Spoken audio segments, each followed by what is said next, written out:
months of construction work, destruction of iconic landmarks, eye-gouging prices, a circuit that destroys cars with shoddy manhole covers, fans being asked to leave the session, and a mediocre race? All of these describe F1's second debut race in Las Vegas, which, having cost over $500 million, has seemed to be nothing short of a colossal failure for those involved. And with the sport having spent the whole year desperately pushing Vegas as its big spectacle of the year, fans are rightly disappointed with everyone involved over at Liberty Media for the state of the venue experience. Heck, even in the 2 years there was a race held at Vegas before, in 1981 and 82, where the car park of the Caesars Palace Hotel was converted into a racetrack, seems to have a little better idea of its own organisation, despite being described as one of the worst F1 sites of all time. But at least that race took place in the warmer temperatures of the Nevada desert heat. The first issue you could have pointed out for 2023 was how late in the year Las Vegas' race was, and being held at night only exacerbates the issue, with temperatures dropping to 5 degrees and below, making it by far the coldest race of the year, creates issues with tyre supply and wear, and Pirelli having to make special compound adjustments to deal with the new requirements at a cost of several $million.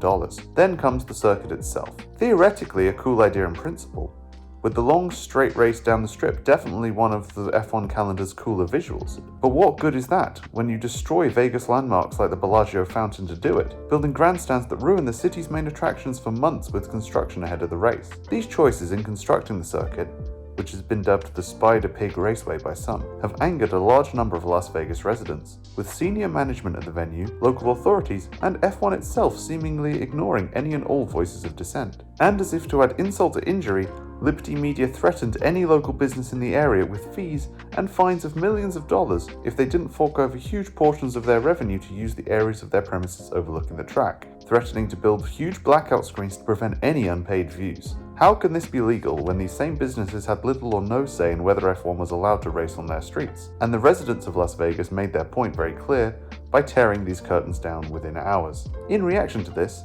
F1's subcontractors who handle things like this seem to have appointed themselves as marshals of the Wild West, strutting around screaming orders in people's faces and damn the consequences. It's a heavy-handed approach that's not going to make F1 any new friends among the locals. So the vibe was already pretty negative going into the race weekend, but surely an awesome on-track experience would make everything worth it? It worked for NASCAR in Chicago despite apocalyptic rain conditions, and the race late that Sunday evening saw massive turnout despite the conditions. While Vegas at least tried to deliver in spite of everything that had happened, the cold temperatures wreaked havoc, as Alonso spun at the first corner, and it took only 4 laps for Lando Norris's cold brakes to send him straight into the barriers on a cold and greasy circuit at only 18 degrees Fahrenheit track temperature. But the rest of the race was pretty good. On-track overtakes throughout, and despite yet another Max Verstappen win, which he owes in no small part to the FIA essentially gifting him first place with a 5-second penalty instead of returning track position to Leclerc, we had a fantastic race throughout the field, with Lewis Hamilton throwing a 190-mile-an-hour pass on the strip inside an Alpine, controversy and action between George "he turned in on me" Russell and Max Verstappen, and a brilliant last lap overtake by Charles Leclerc in the Ferrari number 16 to snatch second place on the podium. All of this while managing super high speeds and showing some spectacular TV shots. Vegas' deliverance puts the Miami GP under some threat, as it has all the showbiz glitz and glamour that Miami was hoping for, with an on-track racing product that actually delivered. Personally, I think the USA would be fine with 2 races, COTA in Austin and Vegas, which would mean one less journey to and from Europe to the USA on the calendar, which would definitely help decrease the carbon footprint, in line with F1's goals of soon becoming carbon neutral. But that's all a hypothetical future. Let's look at the very real prospect of Vegas' race next year. The fan experience needs improving, with 2 main goals. Firstly, to hold the race a little earlier in the year and slightly earlier in the day. I know that the race start time was an attempt to get the nighttime aesthetic of the strip at a time when Europeans could be tuned in too, but if F1 does enough of a good job, then they'd get the high viewership numbers without compromising an experience for either group. Let's not forget, sunset racing is awesome. The vistas of Charles Leclerc running quali at Austin at sundown are some of the most cinematic racing videos in history, and less than 2 weeks ago, I watched the sunset over the Phoenix Desert at a NASCAR race, which was an awesome thing to witness in person. And now imagine that kind of view in Vegas. That sounds pretty awesome to me. This would also be a step towards solving the track temperature problem, as you'd be looking at 5 to 10 degrees warmer track surface temperature, so it'd be much safer, but still in the window where drivers aren't 100% comfortable, pushing the envelope into that sweet spot where the racing is fiery and dicey without being a total botch job when it comes to safety. The second change that F1 needs to make is a much simpler one though.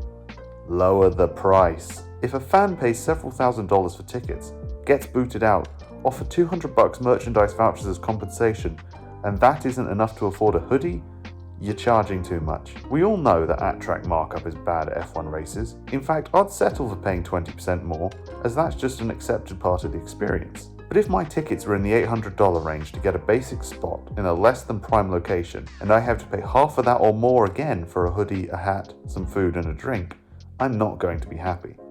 I'm even less happy if I'm a Vegas resident who gets arrested for parking their car nearby and gets accused of trying to watch the race without paying from a parking structure and subsequently fined the value of a ticket. Hopefully somebody will send a message to the race's organisers that their marketing strategy can't be just come up with an astronomical figure and tell people to just stomach the cost. F1 may be pushing hard for America's attention and wallets, but it's not got the lock sealed yet. Rich, white, middle and upper class Americans are seemingly in the bag, but that's not going to add anything to the sport. It's in capturing the vast working class's majority attention that the best stories in the sport will be forged. If the sport didn't have Lewis Hamilton and his working class roots, and a father who worked 3 jobs to buy kart parts, we'd be a lot worse off for it. Or if Kimi Räikkönen's family hadn't chosen to fund his racing career, foregoing having a working toilet and house to do it, we'd have been robbed of some of the greatest interviews of all time. Ultimately, the big money element of our sport isn't going away anytime soon. But with a little more self-reflection on the parts of organisers and guests alike, maybe even big spectacle events like Las Vegas can be more than just a rich people's playground,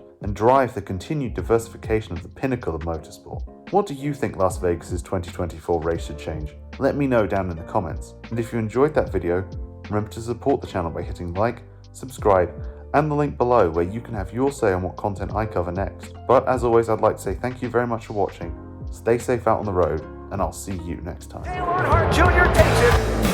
Lewis Hamilton, champion of the world. Ewan Kangan, 4 times title holder.